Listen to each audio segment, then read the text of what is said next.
Et salut tout le monde, c'est Neo77 Tester pour aujourd'hui un petit unboxing suite à la réception d'un nouvel accessoire qui est fort utile et que je vous avais déjà présenté en fait. Celui-ci, le Storage Expansion Card de 2 Tera de la marque Seagate pour la Xbox Series X. Voilà, donc on avait fait le petit tour du déballage, le petit tour du propriétaire, l'unboxing, etc. C'est au tour de la PlayStation 5 d'accueillir voilà, son fameux SSD donc externe, enfin externe, interne, voilà, c'est pas complètement pareil.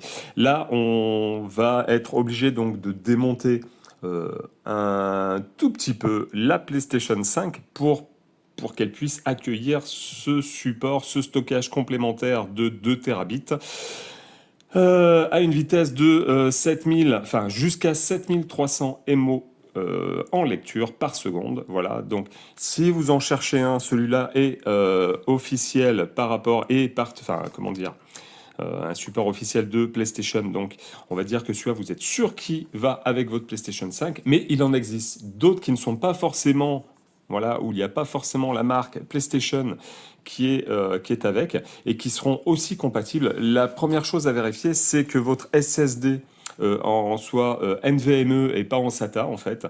Donc NVMe, taille 2280 ou un peu plus court, hein, il y a différentes tailles normalement, mais la plupart du temps la taille c'est du 2280 si je ne me trompe pas. Et une chose très importante, la PlayStation 5 n'accepte que des SSD, donc NVMe, dont la vitesse minimale est de 5500 mégabits par seconde ou 5 Go 5 par seconde. Voilà, en lecture. Après, l'écriture est tout aussi importante. Je sais plus, mais je crois que normalement l'écriture va à peu près non, un peu moins rapide que la lecture, mais en tout cas, une chose est sûre, c'est que il faut au minimum que la lecture soit de 5500 mégabits ou 5 Go 5. On fait le petit tour du propriétaire.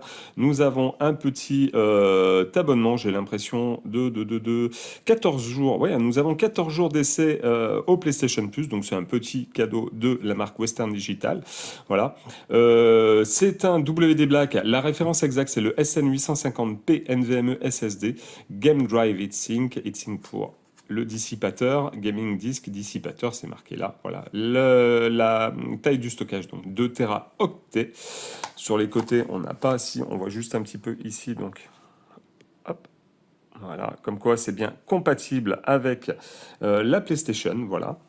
De ce côté-là, nous avons un petit QR code avec le contenu. Donc vous voyez un M2 2280 PCI Express, Gen 4 NVMe, SSD plus heatsink. Voilà. Donc plus dissipateur. Voilà. Et derrière, nous avons hop, quelques informations complémentaires. Vous voyez, up to, alors jusqu'à 7300 mégabits par seconde en lecture. Voilà. Up to 1 million, donc jusqu'à 1,200, 1 200 000 IOPS. Voilà. Donc c'est les opérations. Tac, tac, tac, tac, tac. En fait, voilà. Autre chose qu'il faut savoir, c'est que c'est compatible aussi sur PC, c'est-à-dire que vous pouvez installer ce SSD NVMe sur une carte mère compatible pour installer un Windows 10 ou, je pense plus maintenant, un Windows 11 sans difficulté. Ça, c'est plutôt pratique. On va passer au déballage. Alors, déballage, je vais prendre comme à l'habitude petit ciseau. On va couper la languette de... Voilà, le petit scotch. Voilà, hop.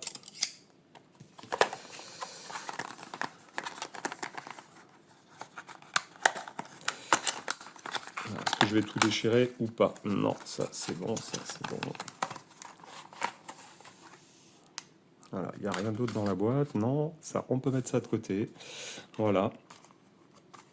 Donc le SSD, donc on va enlever alors, hop, la protection en plastique. Nous avons donc les petites notices d'utilisation qui sont ici. C'est un dépliant, voilà, je vais laisser dedans. Nous avons ici, donc je pense, je vais regarder. Hop. Oui, c'est ça. Nous avons ici... alors, je sais pas, je crois que c'est un QR code, justement.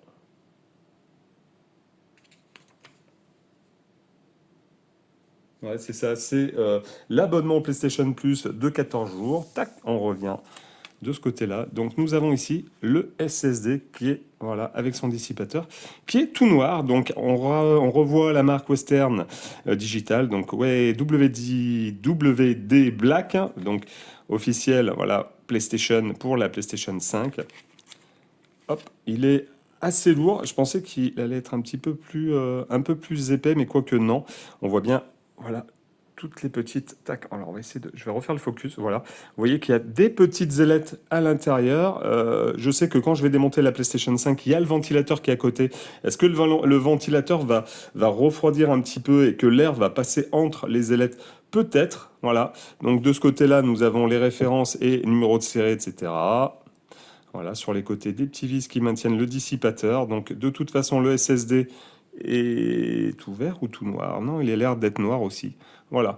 Donc, je crois que c'est tout pour ce petit unboxing très rapide. Voilà, donc c'est le SSD NVMe 2280 de chez Western Digital, le WD Black. Donc je rappelle la référence WD Black SN850p NVMe SSD.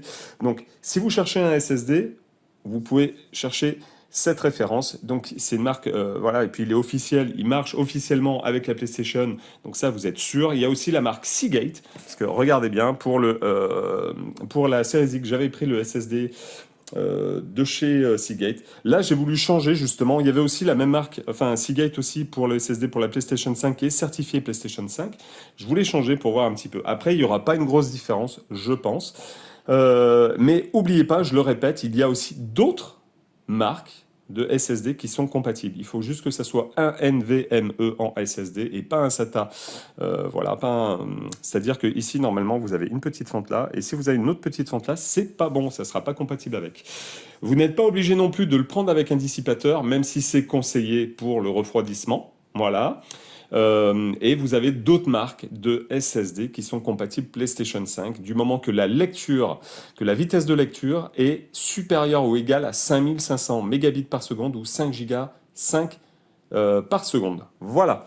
Je crois que j'ai tout dit. Enfin, pardon, je crois que j'ai tout dit. Cette vidéo est sur TikTok et sur ma chaîne YouTube. Je vous dis à la prochaine pour une nouvelle vidéo. N'oubliez pas les petits pouces en l'air ou les petits cœurs sur TikTok. Et puis je vous dis à la prochaine pour une nouvelle. Salut, salut!